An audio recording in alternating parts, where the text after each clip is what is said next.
Pemirsa, putra Presiden Prabowo Subianto, Didit Prabowo, bertemu Presiden ke-7 Republik Indonesia Joko Widodo. Pertemuan berlangsung di kediaman Jokowi di Solo, Jawa Tengah. Mas Didit. Halo Mas Didit. Tiba di kediaman Jokowi, putra Presiden Prabowo, Didit Prabowo, langsung masuk ke kediaman Jokowi.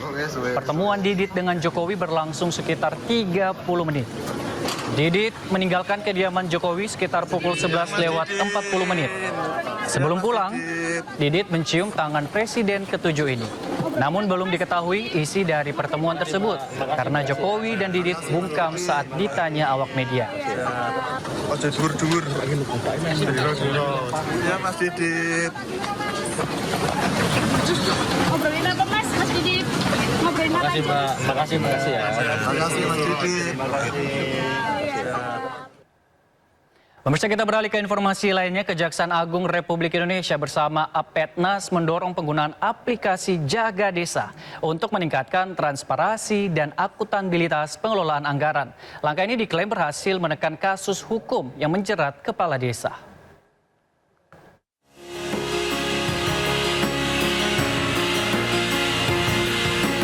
Jaksa Agung Muda Intelijen Kejaksaan Agung Republik Indonesia, Profesor Reda Matovani mengajak Apetnas memperkuat pengawasan dana desa melalui aplikasi Jaga Desa. Dalam pelantikan DPD dan DPC Apetnas se-Maluku Utara, Reda menjelaskan aplikasi tersebut telah terintegrasi dengan sistem keuangan desa, sehingga laporan pemerintah desa dapat dipantau langsung oleh kejaksaan. Laporan juga dapat diverifikasi oleh BPD yang berperan sebagai mitra strategis dalam mengawasi penggunaan anggaran desa.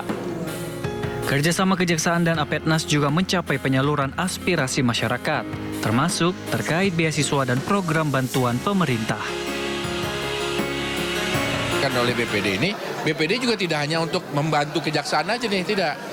Tetapi BPD di sini bisa, tadi seperti Bu Gubernur bilang, kalau ada keluhan-keluhan tentang, ada keluarga dari masyarakat di sekitar yang perlu beasiswa segala macam dan sudah daftar tapi belum ada perkembangan, itu bisa melaporkannya melalui jaringannya Apetnas supaya bisa disalurkan atau diingatkan Kemendikdasmen ataupun Dikti supaya bisa diklik, karena kami Apetnas di sini dengan Kejaksaan sudah punya kerjasama dengan Kemendikdasmen dan Dikti.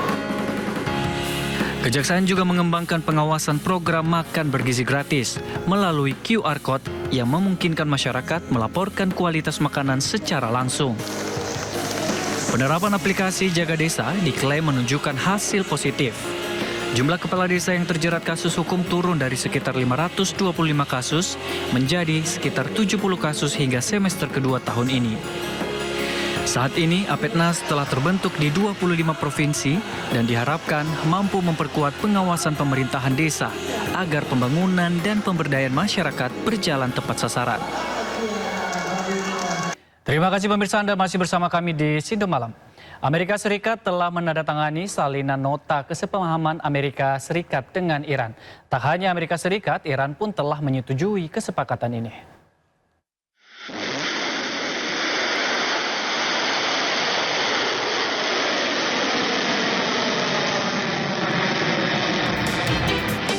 Setelah perang yang terjadi sejak akhir Februari 2026 lalu, Amerika Serikat dan Iran akhirnya sepakat damai.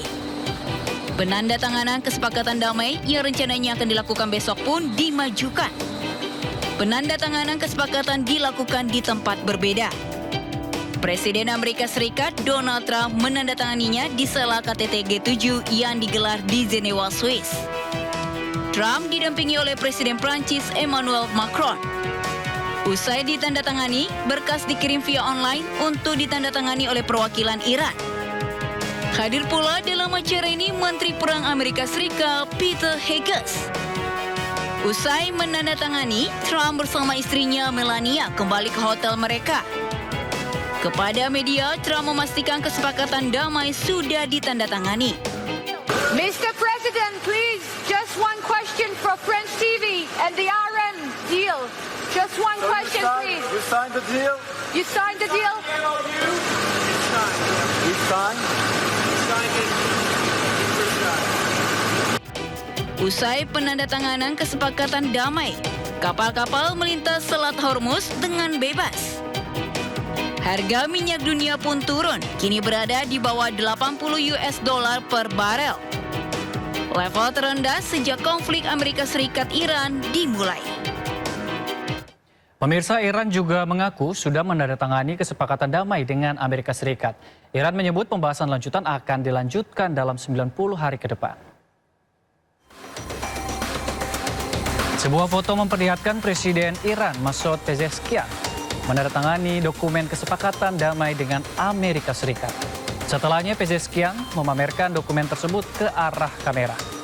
Pengumuman ini memperkuat pernyataan yang sebelumnya disampaikan Presiden Amerika Serikat Donald Trump. Sebelumnya, jubir Menlu Iran juga mengkonfirmasi dokumen Islamabad Memorandum of Understanding telah ditandatangani kedua kepala negara.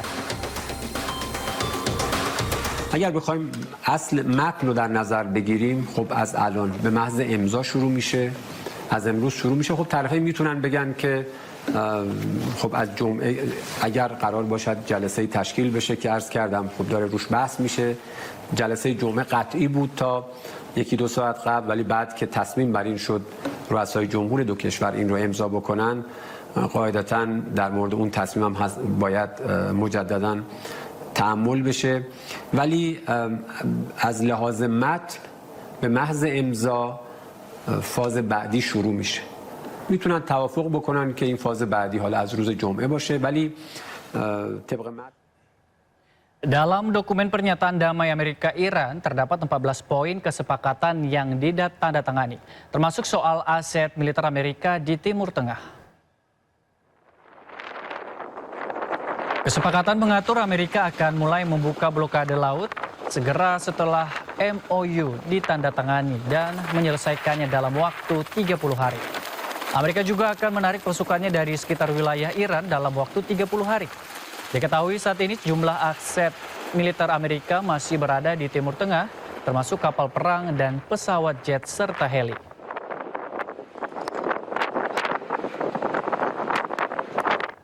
Kesepakatan damai antara Iran dengan Amerika Serikat memicu perpecahan dengan Israel.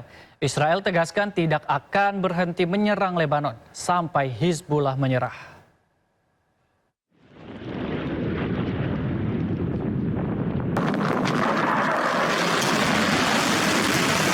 Perang antara Israel, Amerika Serikat, dan Iran memasuki tahap akhir.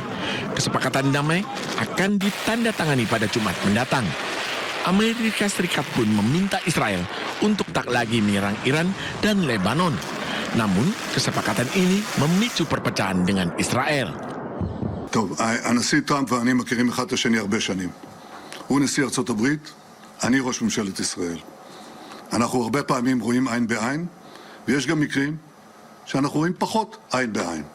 אני אחראי לאינטרסים הביטחוניים של ישראל, אני עומד עליהם, ואני רוצה להגיד לך איך עומדים עליהם.